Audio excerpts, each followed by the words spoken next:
This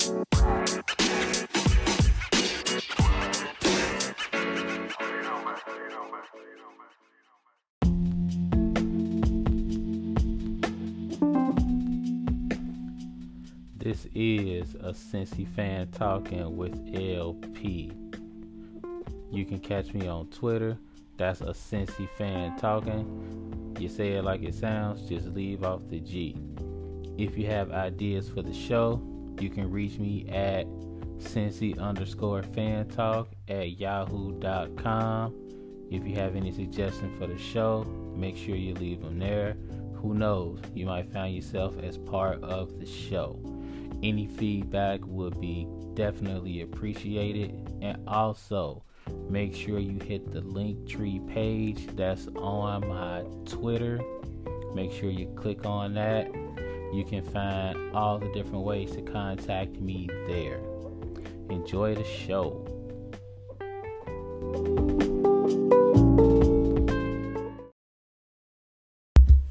What's up? What's going on, everybody out there in podcast land?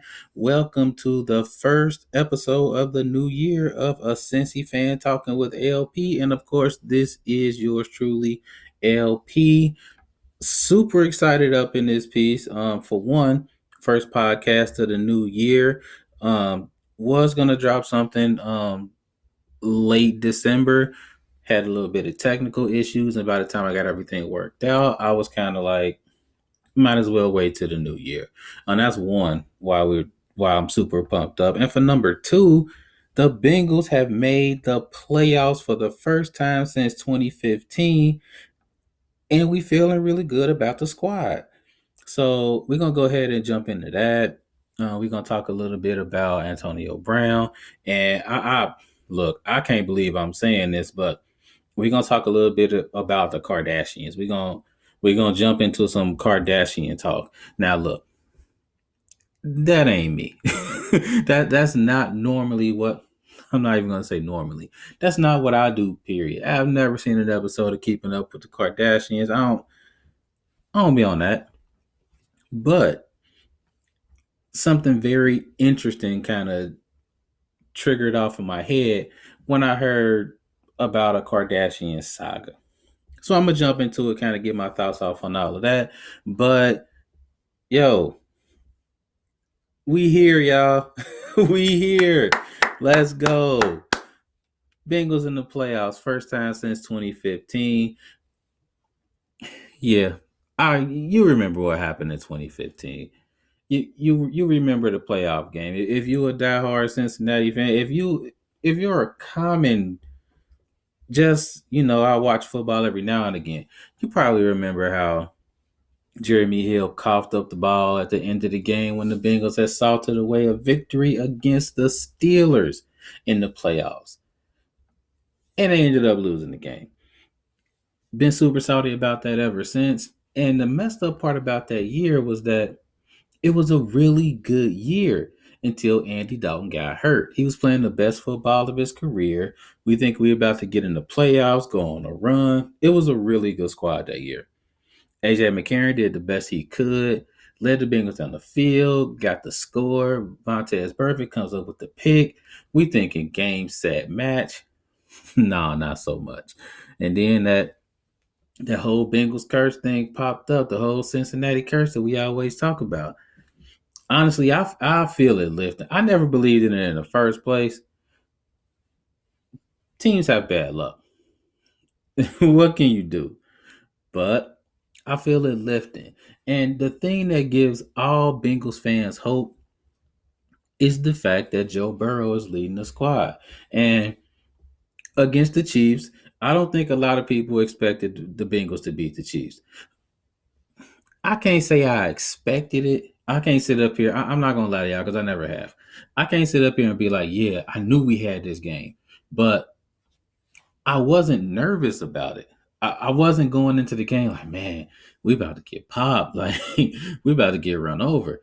I'm like, hey, we got a shot. Even if we don't win, we got like a real good shot to keep this close in the fourth quarter because Burrow is on the squad. And when they drafted Joe, The city was pumped up, but we had quote unquote saviors before. We had Carson Palmer. We had QBs that we thought could lead the ship, and it just didn't work out that way. The thing about Burrow is when he's on the field, you believe. Fans believe, the players believe, the team on the other side of the field is a little shook because they're like, Joe thinks he can get it done. There are very few quarterbacks in the league that when they step on the field, no matter down, distance, time, score, there are very few quarterbacks that you look at and go like, hey man, chill out. They still got this. Let's not celebrate yet.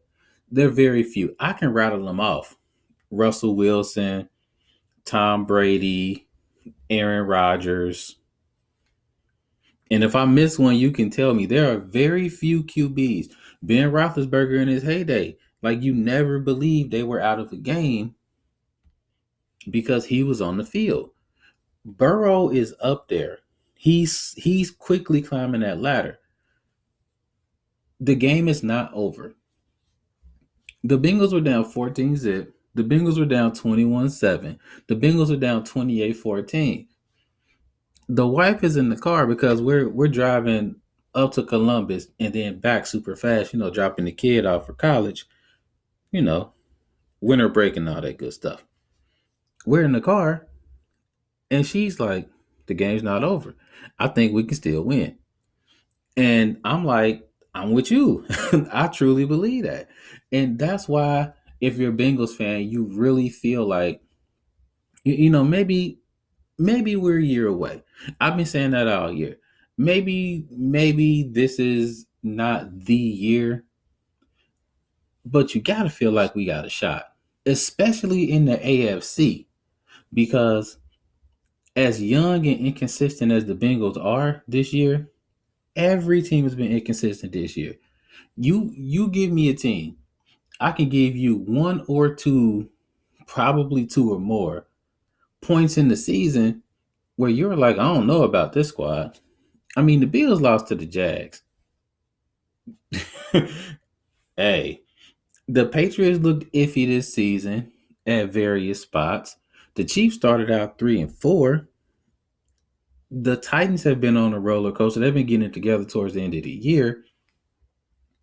And that's basically your top seeds. We can say the Bengals have been inconsistent, and I'm not about to argue, which I'm not about to say, no, no, no, they're not. The Bengals have been quite inconsistent, especially in the middle of the year. That rough stretch where they punted the lead to the Jets and lost, and then just got pasted by the Browns. Super inconsistent. This is the first time they've won 3 games in a row this year. True indeed. But when you look at the Bengals and what they have cooking, I put them up against anybody. What the Bengals did beating the Chiefs, they proved to themselves and they proved to the league that, hey, we can hang with anybody.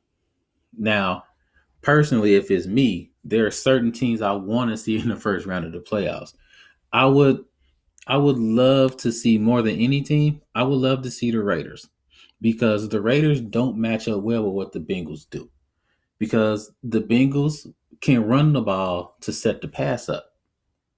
They can do that very well. And the Raiders, especially in the first matchup they had against the Bengals, the Raiders don't match up well with that.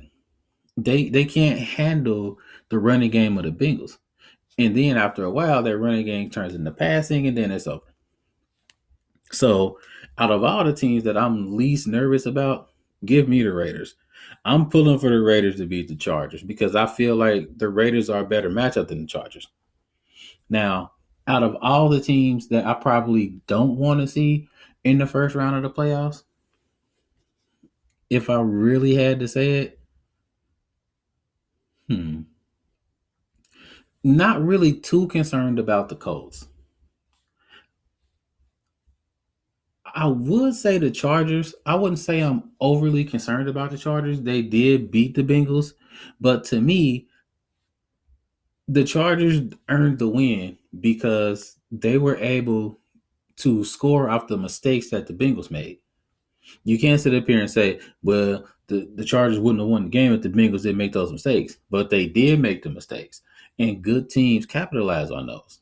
So I would like to see the Chargers play the Bengals because I would like to see if the Bengals have learned from the mistakes that they made.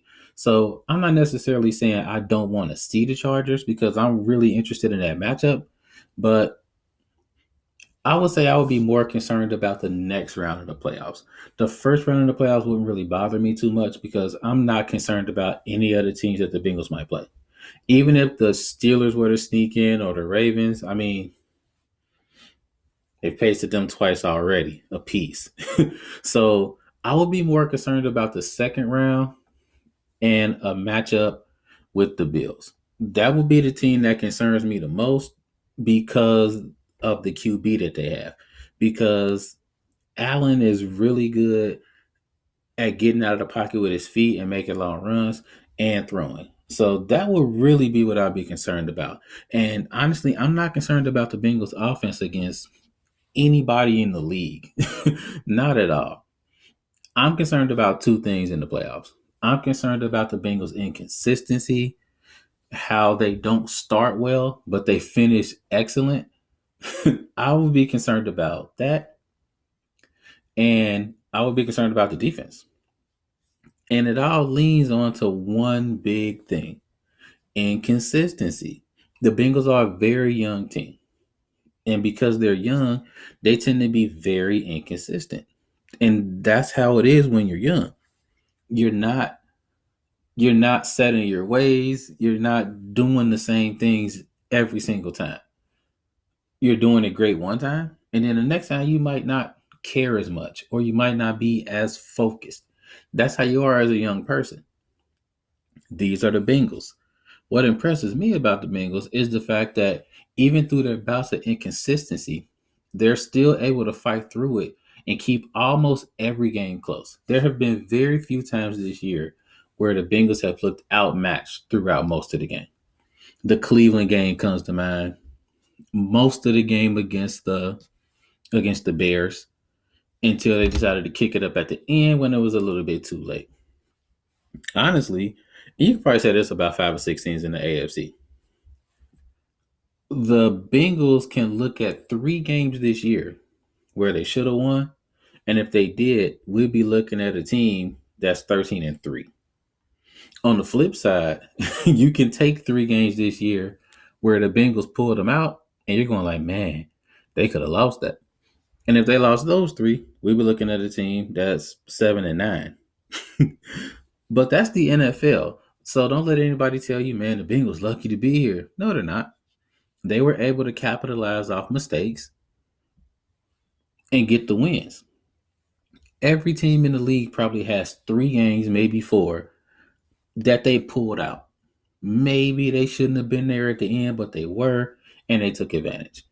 And if we're taking 3 games away from the Bengals, then we're taking 3 games away from everybody. So we're still in the same spot. That's how it goes in the NFL. And I've been preaching this all year. The line between really good and average in the NFL is very, very thin. It's based on a few plays. Last year, the Bengals didn't make these plays. They didn't have the personnel to make these plays consistently. Now they do, and they're making these plays more consistently. I'm excited about this. There have been some years, when the Bengals made the playoffs 3, 4, or 5 times in a row. There have been years where they made the playoffs and we were kind of like, yeah, it's looking bad. I mean, they went in the playoff games down their top 3 receivers, and we just knew it was bad. And then there were some years where they made the playoffs like, yeah, this is the year. They're going to do it. It's all good. And then they don't do it.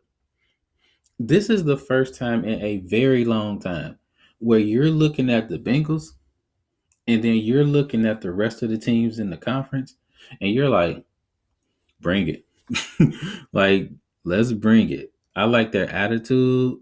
I like how they're confident, but they're not quite cocky. They're just kind of like, look, we believe that we're a really good team and we can do it.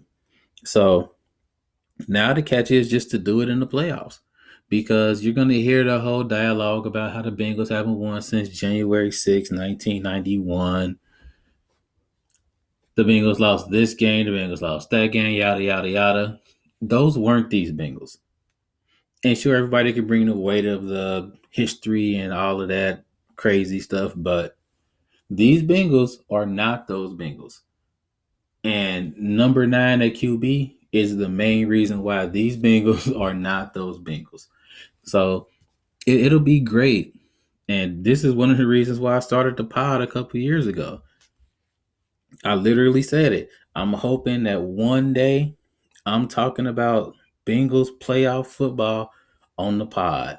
So next Tuesday, when we finally get the matchup and I can rattle off about it, I definitely plan to. So bring it.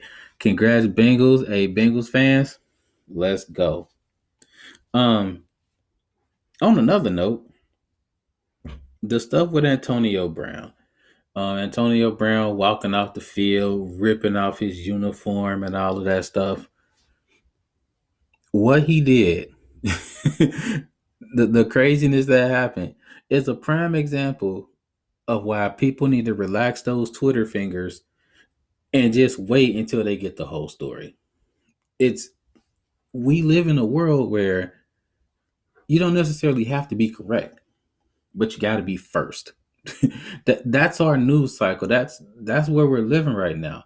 When you get news, you just kind of run with that news until you hit a wall and you go like, "Dang, was that true or not?" I mean, I'm to the point where when I see something on Twitter before I retweet it or anything like that, I'm clicking the article and I'm reading the article. Or I'm going somewhere else and I'm checking other sites to see if this is real or not. Because who wants to be adding themselves to something that may or may not be true? And then it comes out with Antonio Brown that he's sitting on the sidelines and he felt like his ankle is hurt. And they ask him to go play, and he's like, I can't get out there. My ankle's hurt. I don't feel well. And then, according to him, the offense coordinator and the coach says either you get out there or you're cut immediately. And this man, he has bonuses to hit. I mean, it would be like if you, at your job, they told you if you come in X amount of days, it triggers a $2,000 bonus. And if you happen to get named Employee of the Month, that triggers another $2,000 bonus. He has escalators on his contract to where if he gets another touchdown, that's 333 G's right there. And then if he gets about 140 more yards, that's another 333 G's right there. And then if he catches like 5 or 6 more balls, that's another 333 G's. That's $1,000,000. And I'm sure he's trying to rest so he can get out the next game and get that dough. I know he wants to help the team, but he also wants his dough. That's no different from that's the part that makes me crazy. We do our jobs. We expect to get paid. If we want more money, nobody looks at us as greedy or about themselves. We want to do our job and we want to get paid for it. If we can get paid more while we're doing our job for somebody else, cool. I'm trying to get that. I feel like this is Antonio Brown. As much as people say that, he's a me first guy and stuff like that, he's exhibited throughout his career that he's not a me first guy. I mean, he's very team first. And this is coming from a Bengals fan who watched Antonio Brown continuously block for his backs and stuff like that while he pounded the Bengals into the dirt. So he's definitely team first. The thing about it for me is in situations like this, one, we got to get the whole story. Two, we can't just quickly call somebody crazy when they do stuff like this. I mean, maybe he's not crazy. Maybe he's venting. Maybe he's angry and upset. But to automatically say, man, that guy needs some help, man, he crazy. That's that's a wild take. Because my third point is that I feel like everybody they are so fast to side with the team and the management and the front office, which absolutely baffles me because those aren't the people that play. But continuously during holdouts and things like that, you can hear a lot of fans going like, man, he doesn't really care about the team if he's holding out. We're talking about a profession where a running back, the average running back lasts 3 years, and the average player lasts less than five before they have to do something else. They have to find some way else to get paid. This is the profession. Whereas you and I, we can do our jobs for decades and we're good until we hit the retirement age and then we get paid more. Well, not more, but we still get paid.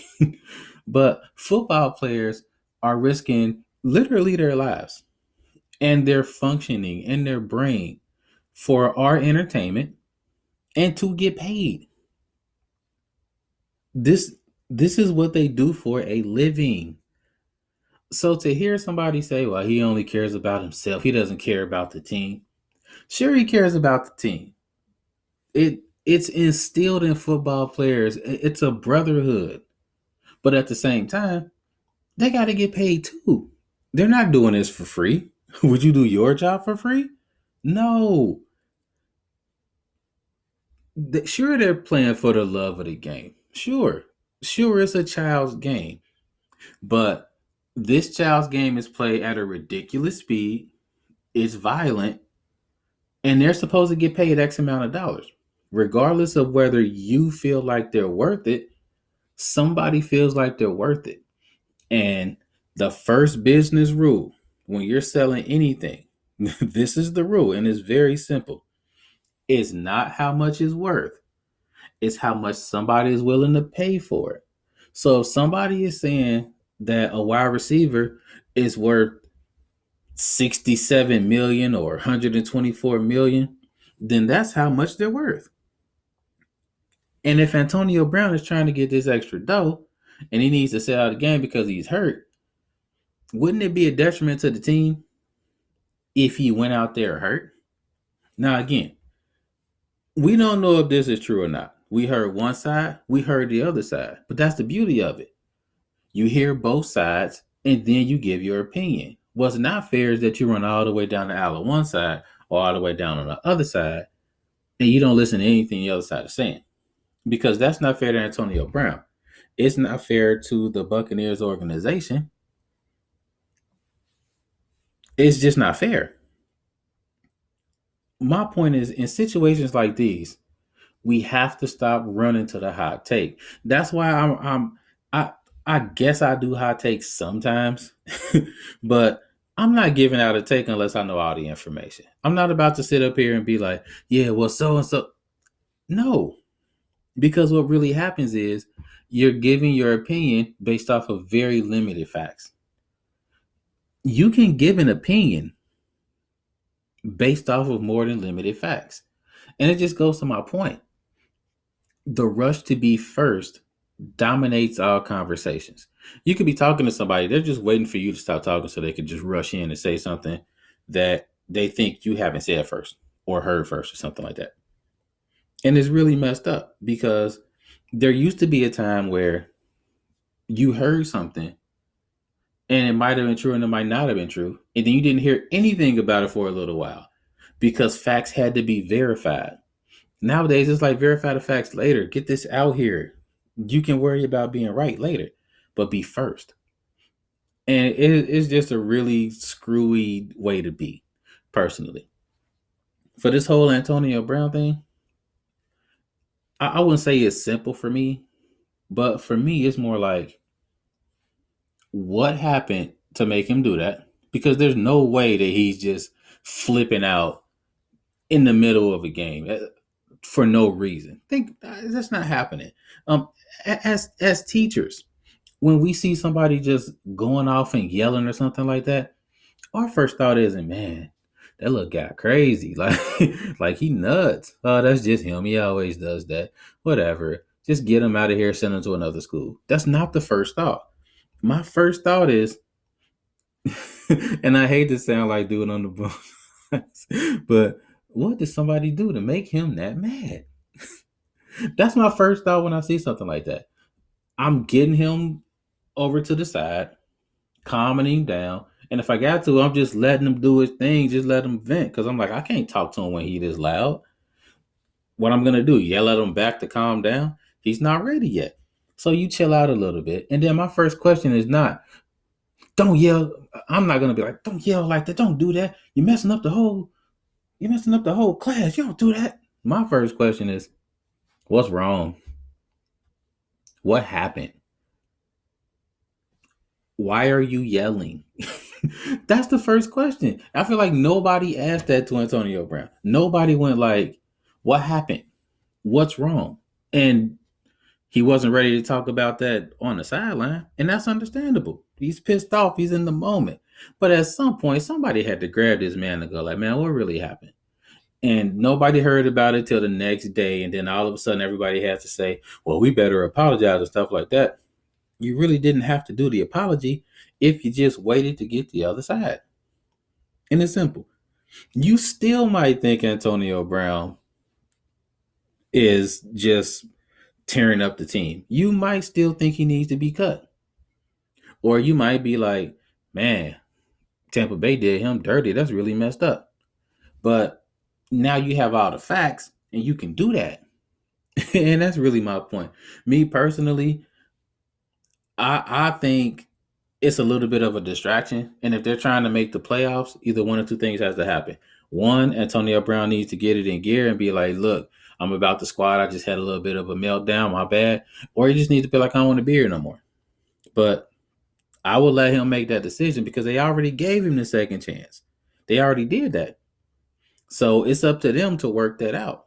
But to just rush on the side of the front office, to me, that's just a stale take. It just doesn't make sense to me because us as the typical working men and the working women, we should be more pro player than pro office. I mean, that's just my thought.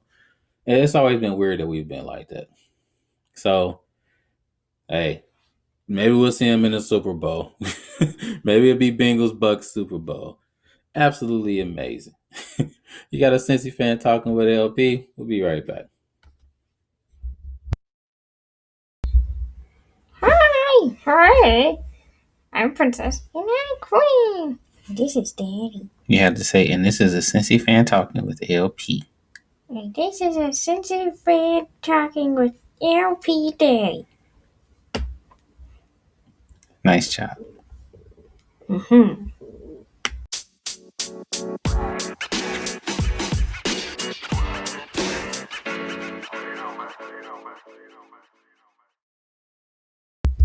Yo, yo, yo, welcome back to the pod. Um, for this small part, because I'm gonna kind of keep this brief before we jet out of here. We going down a road that we haven't driven down before. We talking about Kardashian drama, and if you're a long time listener to the pod, you know this is not stuff that we do ever. But it came across reading a lot of stuff that Tristan Thompson allegedly cheated on Khloe Kardashian and had another baby and all of this stuff. And the thing for me, what made me kind of like think a little bit was the fact that I saw a lot of people talking about how Khloe Kardashian is either a little to blame or a lot to blame for him doing this because according to a lot of people, she knew who he was and she kept condoning it. Not really condoning it, but I guess she kept taking them back. To me, that's not only a weird take, but it's a dangerous take too. I mean, that's just how I feel about it because when you see somebody that's being treated like that, you can't help them by blaming them. That would be like, somebody that's in a domestic violence situation and you telling them, hey, it's your fault because he's smacking you and you keep, going back for more. Can you really sit up there and blame them for something that somebody else is doing? I mean, you can enable people to do certain things, but I don't think you can enable somebody cheat on you repeatedly and stuff like that. I just, me personally, I just don't see that. I see that as 100% him, and I feel like if she continuously takes him back, it's because maybe she feels like she can change him, or maybe she feels like he deserves another chance. We've all done things and we've all needed another chance to make it right. I mean, I think everybody listening can say, I made a mistake and I needed somebody else to be like, look, okay, I believe that you won't do something that stupid again. And it doesn't have to be cheating, it could be anything. And somebody was like, you know what, you good. Try again. And you did it right. That ain't happening here. Apparently, that's not happening here. So I do agree that she does need to cut bait. Like she don't need to keep taking it back continuously. But if she feels differently, it's not her fault if he keeps doing it. That just doesn't make sense to me. I mean, you can you can look at her choice and go like, I don't think that's the best choice. You're not making good decisions. You could say something like, look, uh, you need to make better choices with who you decide to deal with, and you need to work on your choices. But you can't say, hey, you the reason why he's doing this. No, because what you're doing is twofold. One, you're making it so that her feelings really don't matter, because it's more like you disregarding the reasons why she took him back, and you're just like, oh, it's your fault that he doing this. And for two, you kind of letting dude off the hook, ain't you? Like he doing all this stuff to her, and it's her fault, and he can't control himself. Seriously, that's wild to me. Like it really is. It's one of those situations where, and this is just how I feel personally. The fact that people don't really care for the Kardashians too much make people say stuff like that.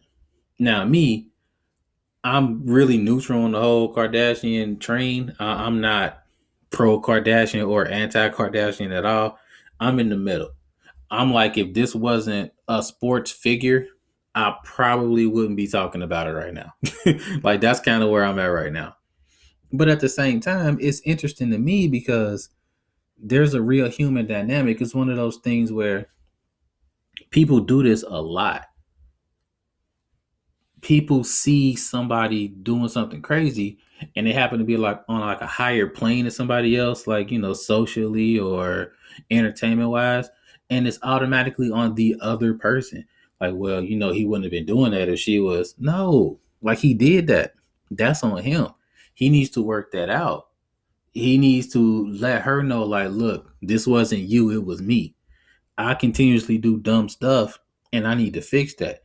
But you don't need to beat yourself up for this because it's not on you. Like it's not your fault. I think a lot of people need to take a step back and understand that, look, if somebody doing foul stuff, it's really easy to say the other person drove them to it. But when you do stuff like that, what you're really doing is you're taking some of that responsibility away from the person that did the dirt. And that's not cool. That's on them. If I rob a bank and the bank left the doors wide open and nobody was in there, a lot of people will be like, man, that bank is stupid. I blame the bank. I'd have went in there and did it too. But the person robbing the bank could have easily just decided to, I don't know, not rob the bank. Or see the bank doors wide open and be like, dang, that's a whole lot of time if I get caught. You know what? I'm going to just go ahead and not do this because I'm thinking smart. Really easy to blame the bank in that scenario, except we know the rules, we know the law, and even if the bank is open, you can't just walk in the bank and steal it if nobody's there. You can't just take the money if nobody's right there. It's not legal. It's not the law. You can't do that. So when somebody sits up here and they cheat, I don't think it's cool to go ahead and blame the other person and be like, well, a little bit is on you because, you wasn't doing this and you wasn't doing that. No. I mean, that's when you start having conversations like, look, you're not doing this, you're not doing that, and I'm feeling some type of way. I don't know. It's just one of those situations where the more I read it, the more interested I was about the situation. This is probably the last time you hear me talk about a Kardashian. I won't say never because I've said never before, and listen to me now.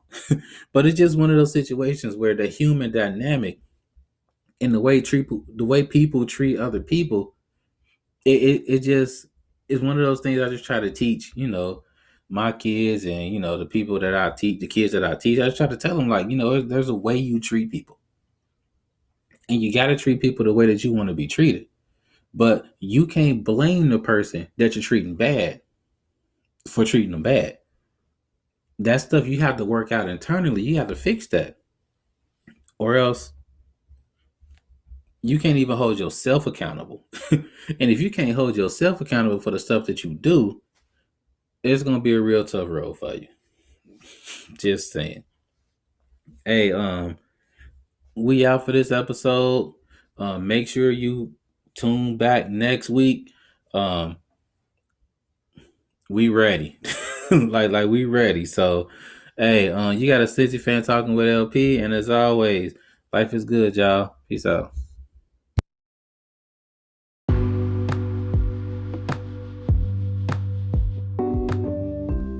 If you're not ready for the conversation to end, I'm not either. Make sure to catch me on Twitter. That's a Cincy fan talking. Leave off the G at the end of it, and we can keep the conversation going. Also, don't be afraid to hit that subscribe button so you can catch the next episodes. The episodes will drop every Tuesday. If there's a change in that, I'll make sure to let you know. Appreciate the support. As always, life is good.